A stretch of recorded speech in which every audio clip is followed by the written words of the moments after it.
One thing more as we're considering the Earth. We know that the Earth has life, and abundant life. Well, we can trace this to four specific reasons. One, the Earth has liquid water on its surface. Two, it has atmospheric oxygen. Three, it has plate tectonics. And then fourth, it has climate stability. So let's look at each of these. Life, as we understand it, all life, regardless of how small or large it is, requires liquid water. Later on, as we start to consider the possibility of life in the universe, this is actually going to help kind of guide our thinking, this idea of the necessity of liquid water. We know that as the Earth formed, its atmosphere was probably originally produced through outgassing. Outgassing mostly gives off carbon dioxide.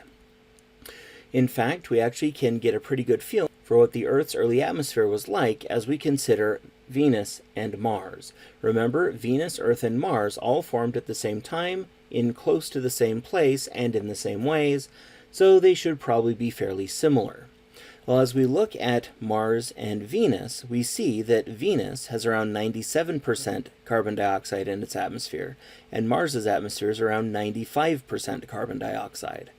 For the Earth, it is predominantly nitrogen, 78% nitrogen and around 21% oxygen. So something has clearly happened to separate the Earth's atmosphere from that of Venus and Mars. But we can probably say that Earth's early atmosphere was likely similar to Venus and Mars atmospheres. We believe that the big difference that happened on Earth was two things. One, life, and two, liquid water. So what liquid water does is it allowed for rainfall. As rain falls through the atmosphere, it naturally absorbs some of the carbon dioxide. Then, as the water pools, some of that carbon dioxide then is trapped within the rock underneath. So in this way, through rainfall, it has decreased the amount of carbon dioxide. The other big thing is life. One of the earliest types of life on Earth was likely cyanobacteria. Cyanobacteria is very similar to plants today in that it uses photosynthesis. In the process of photosynthesis, this life absorbs carbon dioxide and then releases oxygen back out into the environment. At first, this oxygen actually reacted very strongly with rock. You can think of it as the Earth literally crusting over. Oxygen is a very reactive chemical. However, over time, the crust became saturated with oxygen so that there were no more chemical reactions. The crust couldn't hold any more oxygen, and at that point, oxygen actually began to build up in the air. This led to a mass extinction. All life before this point was anaerobic, meaning that it did not use oxygen, and in fact, oxygen was actually poisonous to it. However, over time, life that did use oxygen was able to develop, and we eventually reach a balance point between oxygen producers and oxygen users at this 21% that we see today. So a lot of the reason why the Earth's atmosphere is so very different is because of liquid water and life. Another piece that life requires is tectonics. Tectonics allows for a constant recycling of the Earth's material. So as life is on the surface doing its thing, some of those nutrients and minerals that are required become locked away in rock. However, because of tectonics, old rock is destroyed and new rock is formed, which then releases these chemicals back out for life as necessary. Well, for much of Earth's history, it's had a relatively stable climate. It's been within this right temperature to main liquid water pretty much for its entire existence.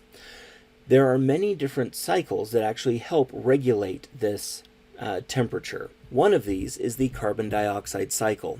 The idea of the carbon dioxide cycle is that carbon dioxide is released through outgassing from volcanoes, and that is part of the atmosphere. Then, over time, rainwater absorbs that carbon dioxide and then deposits it back into rock, and then, through outgassing again, it gets released back into the atmosphere.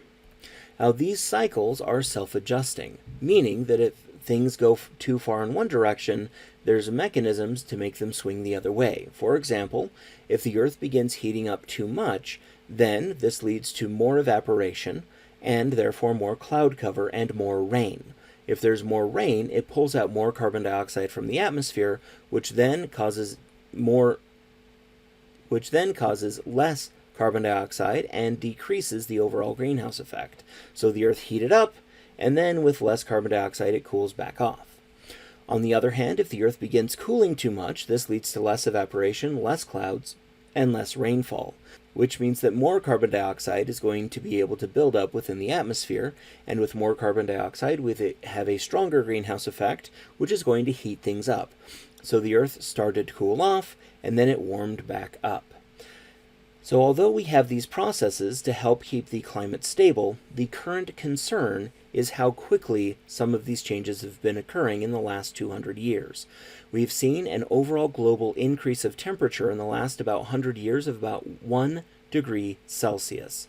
That is much faster than it has ever occurred through all of geologic history. This is our concern, and we worry that if we swing too far in one direction too quickly, the Earth isn't going to be able to stabilize fast enough, so it could lead to some serious problems. So although we have 4 specific reasons why the Earth has life on it, we can separate these into 2 overarching broad reasons, which can then guide our thinking as we start to search for other places that might have life. First, the Earth is large enough. Because of how big the Earth is, it's maintained a lot of internal heat, which means that it's had ongoing geologic activity for most of its history. We need volcanoes for outgassing and to create new land, and we need tectonics to help recycle everything. So that's part of it, is the size of the Earth. Also, because of the size of the Earth, this allows for the Earth to maintain an atmosphere. It has enough gravity to hold onto that gas for an extended period. The other piece is how far away the Earth is from the sun. It's at the right position where it has enough sunlight to be warm, but not so much sunlight to be hot. It's in what is sometimes referred to as the Goldilocks zone, because it's just right to maintain liquid water. And as we've discussed already, liquid water is necessary for life.